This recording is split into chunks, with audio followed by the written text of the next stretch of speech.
Okay, good evening all. Thank you very much for coming. I thought we'd get started with a Pesach related topic rather than Parshas HaShavua, the build up to Pesach. And I want to focus on an aspect of Pesach which is mentioned in a number of different Sfarim. Our basic text that we're going to use tonight, still debating how much to use it, is a ma'amar, a shmooze from, and that's the handout that you've got here from Reb Matisyahu Salomon Shlita.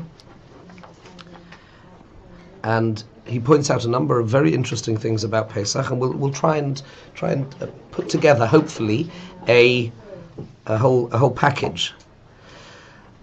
I'm going to start off talking about an idea that is mentioned in some of the deeper Sfarim, that Pesach, as a word, the word Pesach is a composite of two words, Pesach, which means that literally the mouth speaks.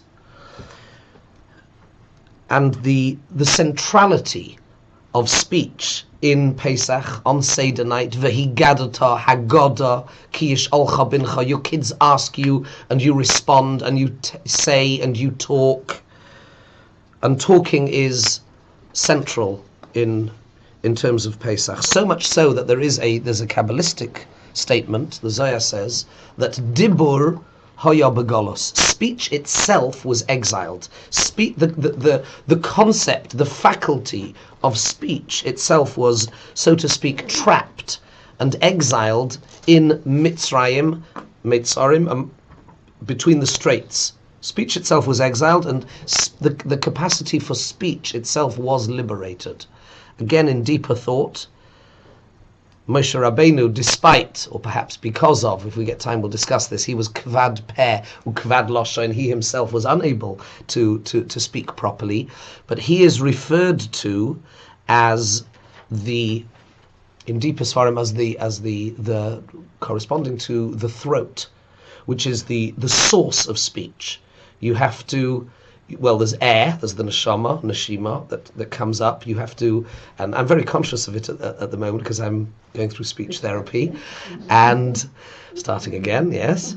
And it's the idea that you have to exhale. Speech, the air has to come up, and then it has to pass through the throat. It vibrates the vocal folds and pushes it out. So it starts there in the Goroin, and we're told that Shechina medaberes mitoich groinoi shel Moshe.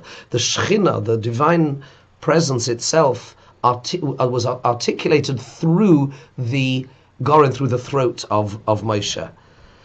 The opposite of that is the back, is the neck, is ha'oiref, which again is the letters of Paroi rearranged, also being pe-ra, bad speech. So again, you begin to pick up that speech here, appropriate speech, is a central theme. We jump off, as it were, out of Mitzrayim from a place called Pi Hachiros, the mouth of freedom. Liberating the mouth. This is by the way, again, a little bit deeper, but just by the way, the mouth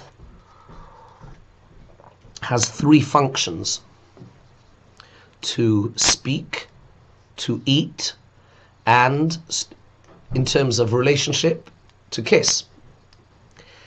Again, all aspects of revealing that which is inside, either ingesting, taking in that. It's about connection. Either you connect to somebody through your ability to take that which is inside, articulate it and bring it out, or you bring that which is outside and bring it in and ingest it. And then, of course, in terms of relationship, yishakeni minashikos pihu. Fascinatingly, in Seder night, there is a progression of these three ideas. We start off with Haggadah, we speak out, we articulate, we ask and we answer, to the point even that if there is nobody else there Afilu kulanu chachamim, kulanu nevoinim, kulanu yodim es haTorah. There's no lack of knowledge. Mitzvah aleinu lesaper. It's a mitzvah to speak. Kol hamarbe lesaper. Talk. Keep talking. Talk. Ask. And if there's nobody there and there's no kid there, ask yourself. It's speaking. And then we ingest the matzah, stage 2. We ingest the matzah. We bring the matzah in, and matzah is called lechem oini. Now, so it's usually translated, and in Chazal there is this understanding of it being bread of poverty, but there's another whole aspect to it. Lechem she'oinin olav devarim harbe. It is the bread on which we articulate, we speak. Oinin actually means to respond, but we speak. So there we've got the first 2 functions of mouth. We start off, we've spoken at great length, marbe lesaper. We have then ingested the matzah, broken it down and made it part of us, connected to it, and it's called, matzah in Zohar is called the michla de menusa, the bread of emunah. And then finally we sing and we transcend and we connect, and there's a minhag, of course, to say Shir Hashirim at the end, Shira, which is Yishakeni min hashikos pihu, total connection with the Rebbeinu Shalom. So we've utilized all these 3 functions of mouth as we go through Seder night. Speech, therefore, is clearly a central theme. At its root, what it means is the ability. Vayehi ha'odam lenefesh chaya. It says right at the beginning of Bereshis, when man became nefesh chaya, a living soul, says very famous Targum, leruach memalala. Man had the capacity to speak, and it is the capacity to speak, i.e., the idea that we can form thoughts and articulate them and thus connect with others, which is the essence of man. And then when that is abused, that is an abuse of the essence of man and of the human condition. And therefore it all begins to break down with the Nachash, whose primary Aveira was using Lashon Hara. That was the Nachash, Lashon Hara. Rashi brings it in. It's in Midrashim in a number of places, but interestingly, it comes to the fore, and here is where perhaps you see Lashon Hara begins to take a very interesting, quite a central part in the narrative of the Galus and the Geulah, which isn't often appreciated. There's a Rashi here, just to give you one. There's a number of sources, but just to give you one source. I'm looking in the wrong place. Shmois Perek Dalad Posuk Gimel. Moshe says, "Vayan Moshe vayoma v'hein lo ya'aminu li v'lo yishma'u b'koili." But he doubted that that we would listen and we would believe him when he comes along and says that he has this mission to save us. Vayomer elav Hashem. So Hashem says, "What's in your hand?" He said, "Mata." It's a stick. He said, "Throw it down into the ground." Vayihila nochash, and it turned into a snake. Says Rashi, why did it turn into a snake? Says Rashi, Romaz loy shesiper Lashon Hara al Yisrael. Moshe Rabbeinu had spoken negatively about Klal Yisrael. He had abused the power of speech by saying, "Oh, they won't believe me." V'tofas umnusoy shel nochash, as it were, he grasped the craft of the Nachash. That's the craft of the Nachash. So you see that connection in terms of Lashon Hara. Fascinatingly, and we'll come back to this a little bit later, the catalyst, the springboard to the immediate events which precipitated us going down to Mitzrayim was the relationship between Yosef and his brothers breaking down by Yosef speaking Lashon Hara about them. Okay? Again, you see, this was the springboard to going down. Then you have again, it occurred to me today, very interestingly, you have the narrative in Parshas Shmos where Moshe kills the Mitzri.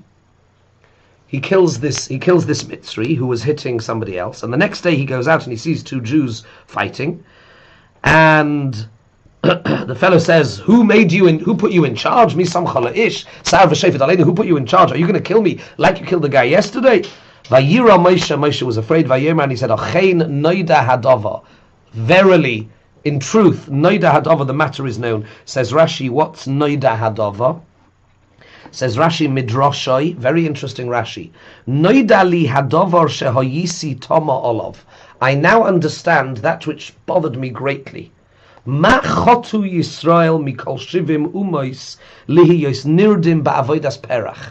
Why are we so terrible? Are we such a terrible nation?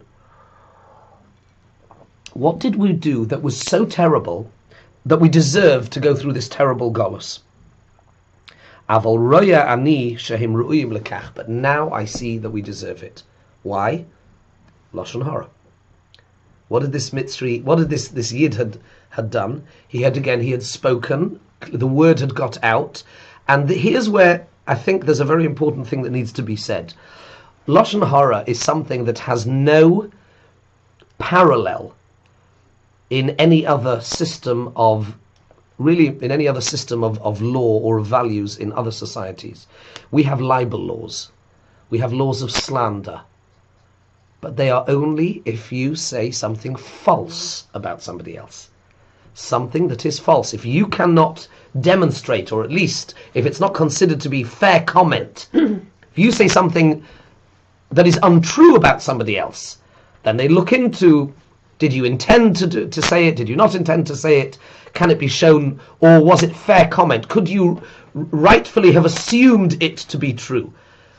But the idea of it being, but the concept of saying something about somebody else which is negative but true as being a problematic has no parallel outside of Yiddishkeit. Doesn't have a parallel.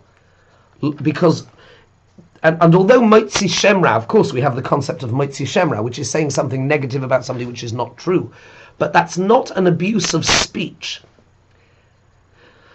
It's just falsehood. It's something, it's totally different. It's something false. In other words, it has no basis in reality. Lashon Hara, which is terrible, which I'm going to try and explain to you in a bit more detail soon. Lashon Hara, and it's something sometimes people don't quite get. But it's true. Yes, that's exactly what Lashon Hara is. Lashon Hara is only if it is true. It is saying something negative. It is connecting to somebody else. It is utilizing that power which is unique to humans, the ability to speak, to connect, to bring out your neshama, that which is inside, and to connect to somebody else.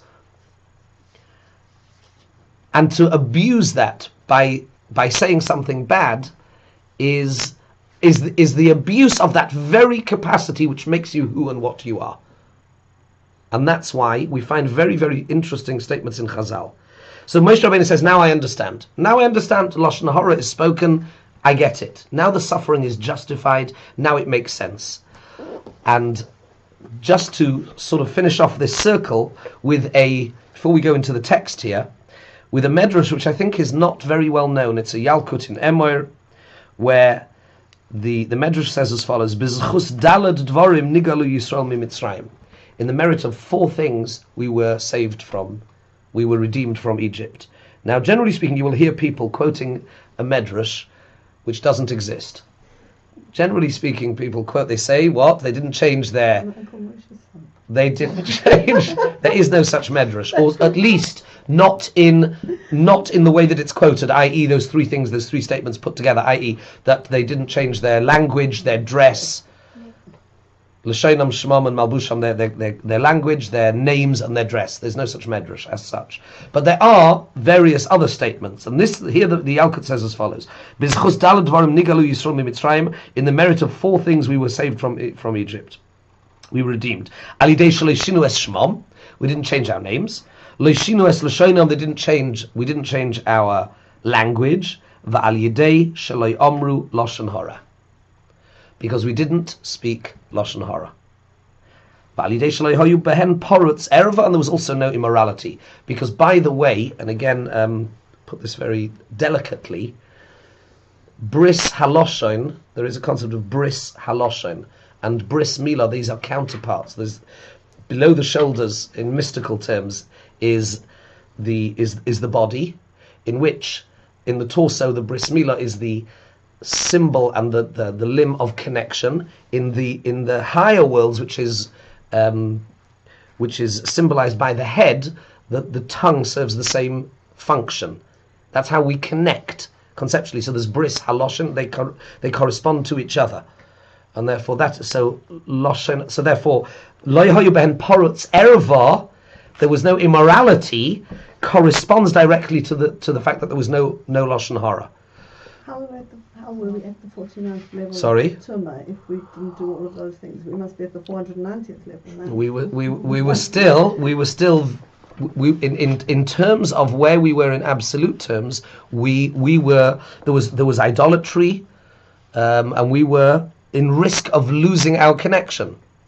Not correct. Yes, it's an interesting balance.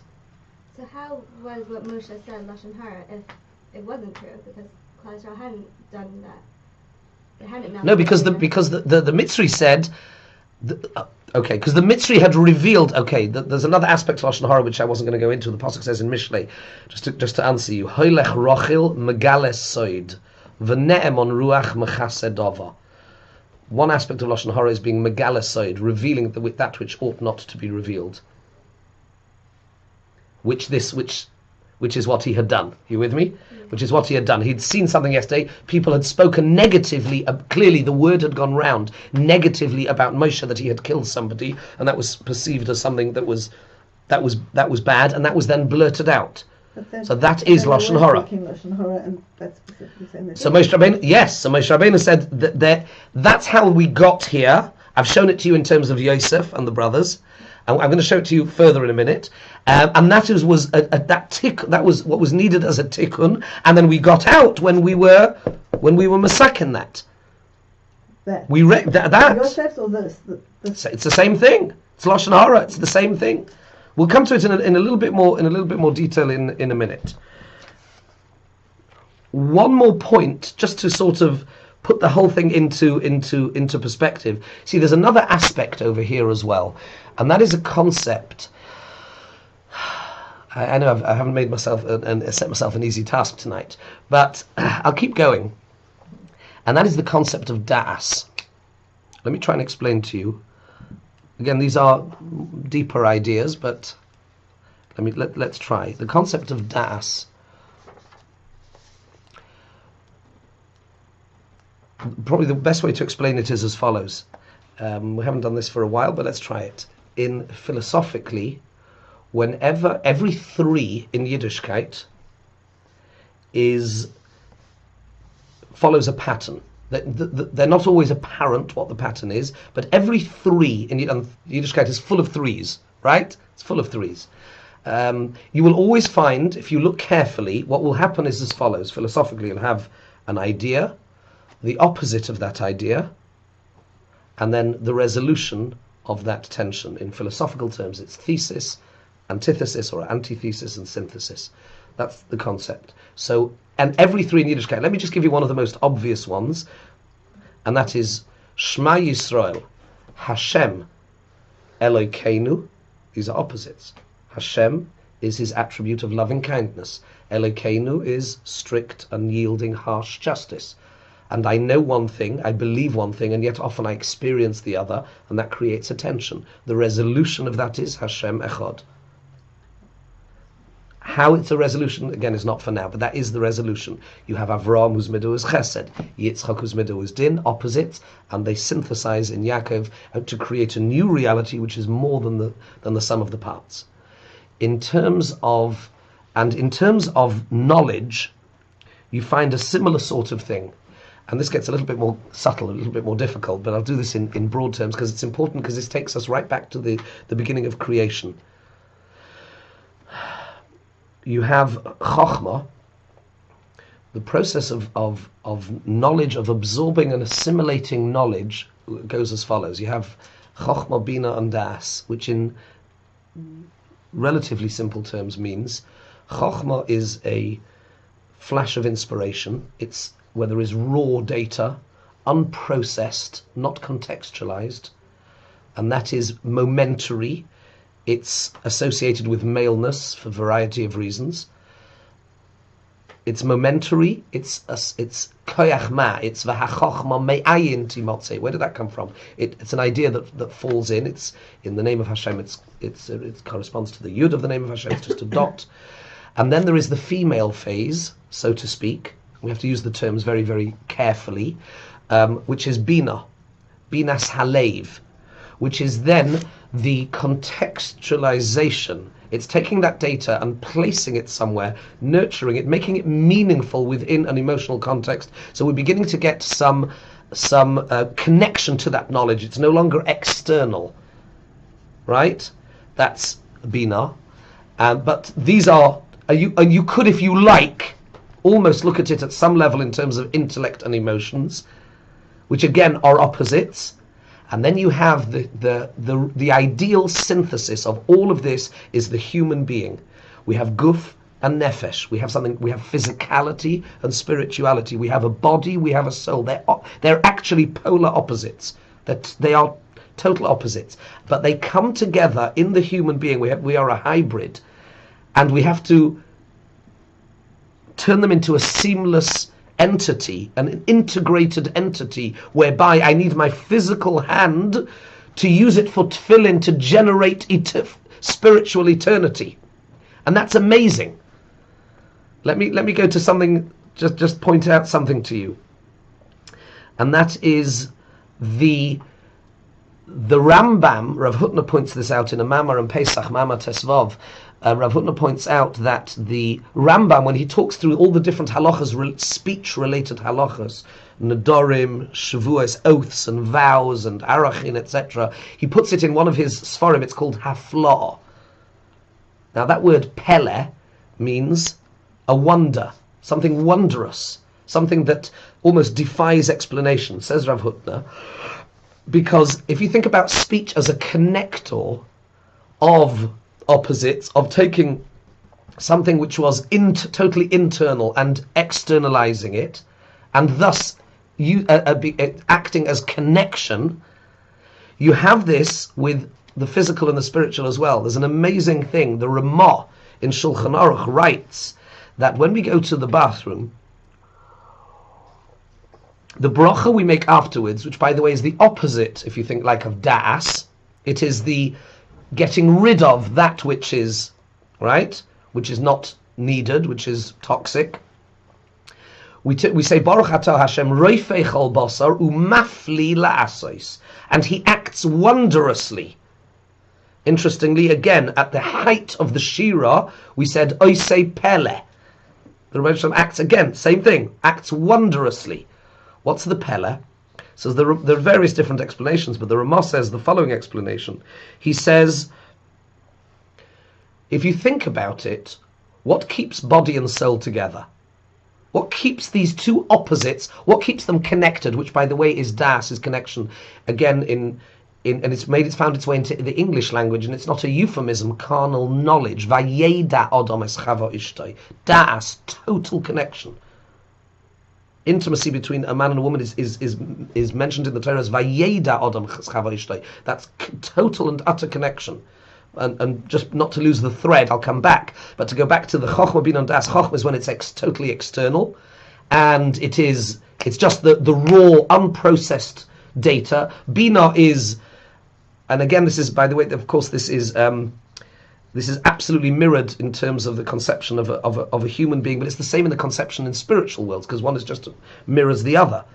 The male involvement, which is momentary, and then the mother nurturing for 9 months, yes, and that corresponds to the hay of the Yud Kei Vav Kei, which is again like shelters, and that is beginning the building up of an emotional attachment to that knowledge and putting it where it belongs. But that's not and the final phase is bringing the two together and so connecting to that knowledge that I feel impelled and compelled to act upon it. It becomes who and what I am. I cannot do other than that which I know. That's das, that's total connection. It's totally connected. What is fascinating is it's counterintuitive you would have thought, what keeps my soul inside my body? Do you know what the funny thing is? What keeps the soul inside my body? It's food. If I stop eating, I will become weak. I will eventually faint. And if I really don't eat, I'll pass away.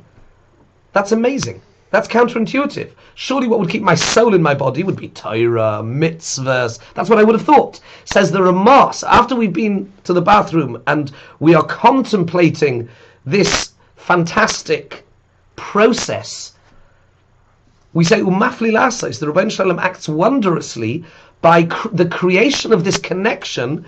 Okay, you and I know that it's the spiritual aspect within the food, but it's the fact that it's the physicality that keeps us together that creates this das. If we go right back to and that process, by the way, the Gemara says that you have to, when do you have to distance yourself from the excretion of a child?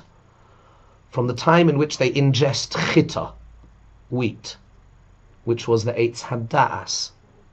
You with me? From that, again, that point in time, and das also means discernment. Because if there is connection and I know how to connect, that means I also know how to distinguish. And that's why Havdalah in Motzei Shabbos is in the bracha of Chayin Hadas. I mean, this is a whole, you with me? This is a whole theme. And therefore, of course, Avraham Avinu said, Bama Eida. How do I know? Again, utilizing that word, first of all through speech alone, but also utilizing that word, Bama Eida. How will I know that our connection to the land of Israel will be eternal? Says the Rebbeinu Shalom. Okay, you've got to go down to Mitzrayim. Yodoya Teida. You will surely know. I will show you. Your connection to Das, your total connection to me, will have to be proven through difficulty. And then before we leave, what is Pesach all about? It teaches us Emunah, Leman Teda, that you should know. Leman Teda, I've said this before, the Malbim who says, Leman Teda ki ani Hashem, ki ani Hashem bekerev ha'aretz, and ein kamoini b'chol ha'aretz. You should know that I exist, that I am involved, and that there is no other, which are the three fundaments of Emunah, which are articulated in Shema Yisrael, Hashem, Elokeinu, and Echad. So what we came out with was Das, and that set. But again, it was always through speech. Always through speech. It was Lashon Hara that precipitated it. And the sin of the Eitz Hadas itself was precipitated by the Nachash, by Lashon Hara. Okay, and that's before we get to the text. There are handouts here. What I'll do is I will skip through. Do you want to maybe hand some of those down there?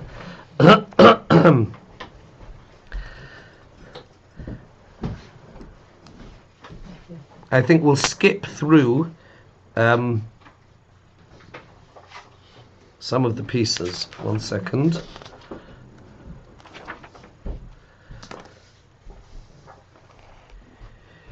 You see, there is a connection here which needs to be appreciated, and that is, we left Mitzrayim early. This is the Beis Halevi says this.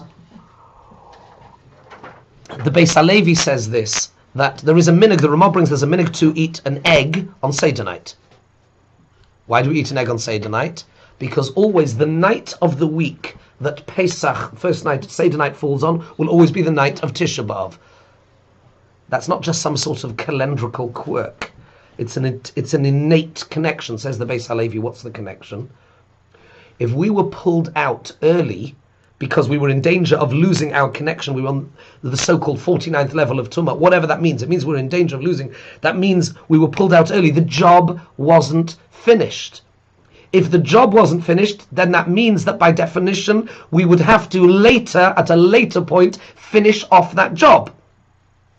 Stands to reason. Thus the connection between the two nights. If we look now, let's work backwards.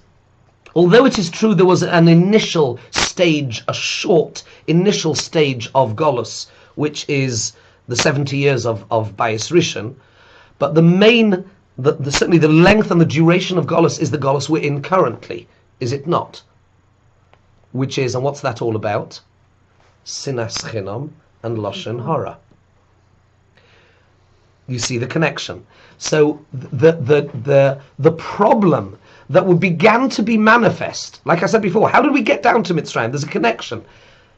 Although it had to happen, it's true, it had to happen, but what was the catalyst?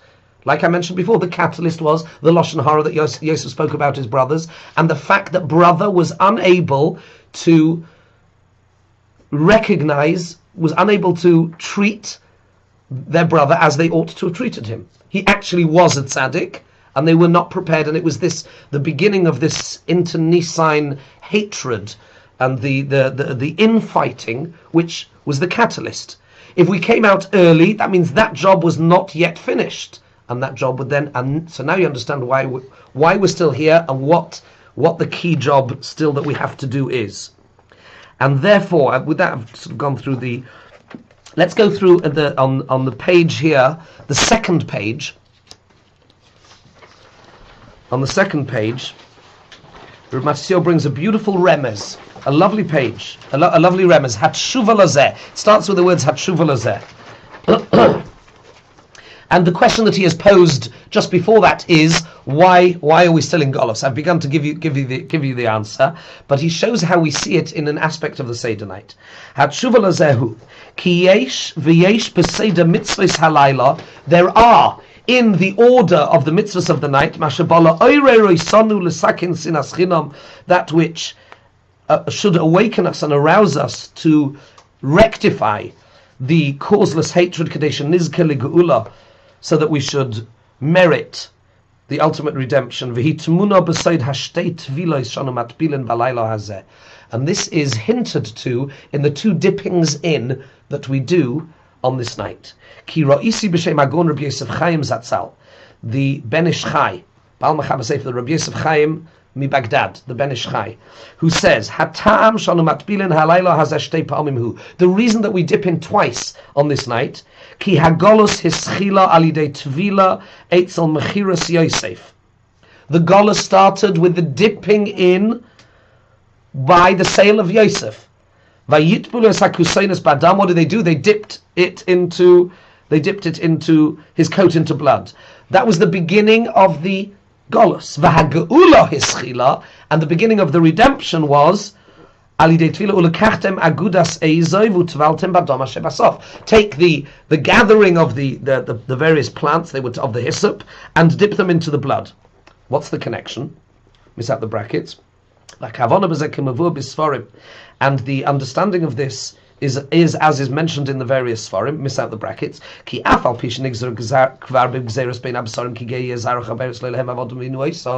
even though it was predestined and it was decreed that we would go down to Galus, we would be enslaved in a foreign land and we would be afflicted, but that it would be in Egypt, and the way that it would happen and the place that it would happen, the direct catalyst, that was brought about through the sale of Yosef.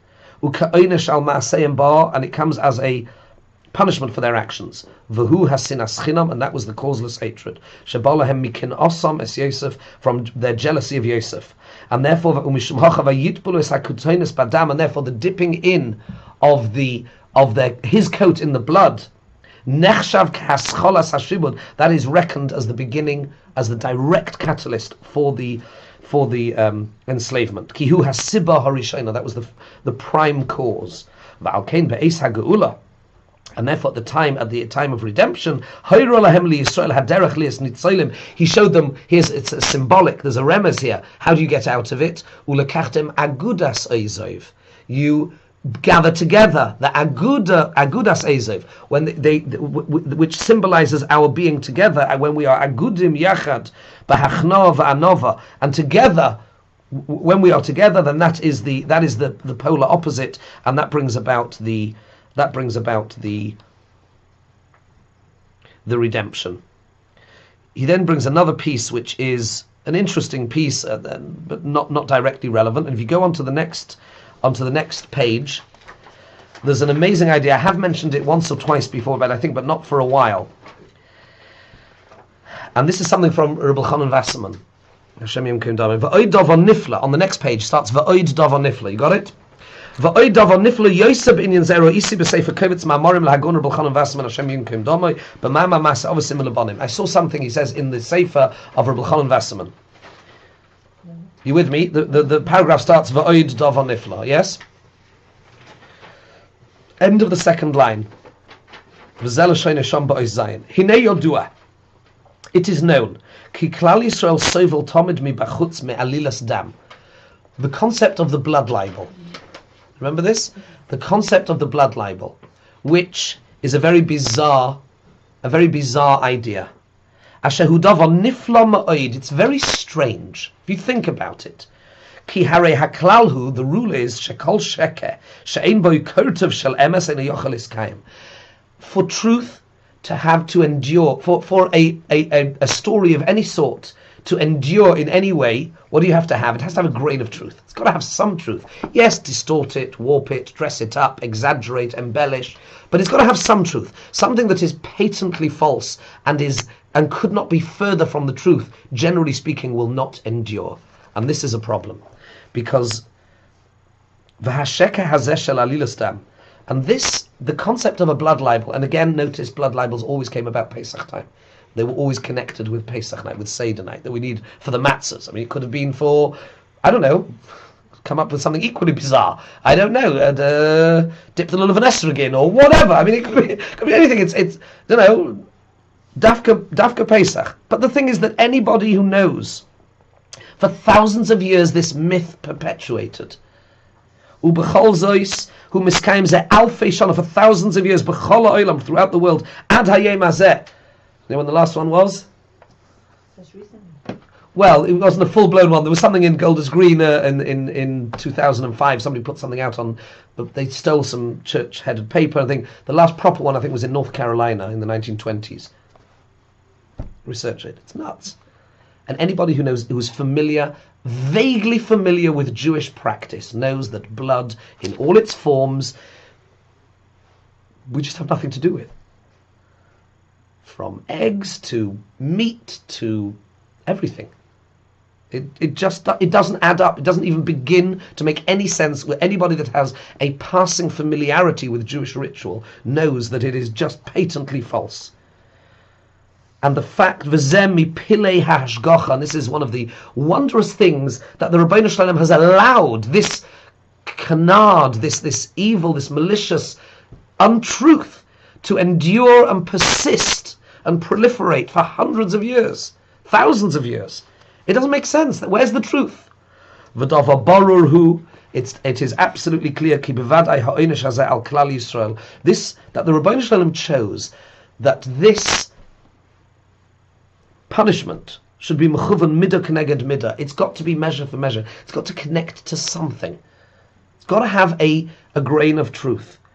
Ba'ad eza ovoin, for some sin shenifroin avure b'chol ladoiros halalu, there has to be some sin for which we are paying the price in this particular manner throughout these thousands of years. And here he says a very novel idea. He says velulei she'eni kedai. He says, conscious of the fact that he is putting forward a very novel idea, he says, Hayisi Omer, I would say that it does have a basis in truth. Ki hu mechuvan keneged ha'ovoin shel vayitpelu es hakusonos badam. It connects, it corresponds to when we used blood to get ourselves out of a sticky wicket, to get ourselves out of a difficult predicament, when we had sold our brother unjustly. We had sold him and we needed to use it to get ourselves out of notice. I mean, there's another question here as well. Why the dipping? Why the blood? Why not the selling? That's another question. You with me? Surely the dipping was almost incidental. It was an afterthought. Maybe we should have been sold to slavery. That would have made... But the point is that at that point, they should have picked up on their own motives. Rabbi Yosef Zundel Salant says, a wonderful thing. They could have come home and Yaakov would have said, "Where's Yosef?"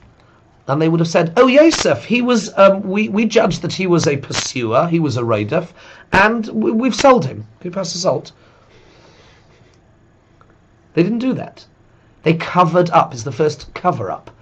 Why are you covering up? If you have pure motives, as they thought indeed that they had, it was at that point when they began to get involved in a cover-up that they should have chapped that their own motives were suspect. And that's the point at which they're held culpable, not until that point. Very deep psychological idea. Sorry? The lack of sensitivity to their father's suffering. Well, if it's right, it's right. If it was, they sat down, our people. They should have at least said, "Really sorry, Yaakov, but we sat down as a properly constituted Beis Din, and we came to the conclusion, al pi din Torah, that he is a roidif, he's a pursuer, and this is what we had to do." It's very sad, and it's terrible, and for that we're paying the price for all these years. So again, you see that in Pesach we have, and that's probably enough from that. What you see again, that what we have in Pesach as a catalyst, sinas chinam and Lashon Hara, that always go hand in hand. They always go hand in hand. The sinah is internal, the hatred is internal. How does it manifest? We're not about saying something that is patently untrue about somebody else, but pointing out something negative, true but negative about somebody else, is an abuse of the very thing that it means, of that ability to connect to another human being, to the Ribbono Shel Olam, that which makes us human and that which allows us to connect, das in its ultimate form. And the abuse of that was the root of the Galus, and that will be the root of the Geulah. And maybe just to finish off, it therefore follows that the Ramban, who says in a number of places that what got us out of Mitzrayim, we've spoken about this on other occasions, are a number of Rambans who say that what happened was we found our voice. Vayitzoku, we cried out. We used our voice. We used that capacity to daven to the Ribbono Shel Olam. We used our capacity to connect in a genuine way. Vayitzoku, we cried out, and he responded. To the extent that we say in the Tehillim of the Shiur Shel Yom for Thursday, which is the day of the week we came out of Mitzrayim. You look through the theme. It's Tehillim Pei Aleph, if I'm not mistaken. I think it's 81. And there we say, and with this phrase you can sum it all up. Anochi Hashem Elokecha, Hama'alcha me'eretz Mitzrayim. I am Hashem your God, who lifted you up from Eretz Mitzrayim. Harchev picha va'amalehu. Open up your mouth wide, and I will fill it. Meaning, says the Gemara, what does this mean? It means that a person has the capacity to connect to others, but to use that, the koyach ha-tefillah, which is what we used at the time, used our mouth in tefillah. And it's actually interesting. It goes, in a way, it almost goes a little bit deeper, because it's about, we say, Shema Koleinu Vayitzaku, was they cried out. Now that is, again, that comes from the throat. That's even before you articulate and you put it into words. It was a raw, anguished cry. It was that ability, that realization that we are able to use to liberate the speech, to liberate the voice that we were meant to have had.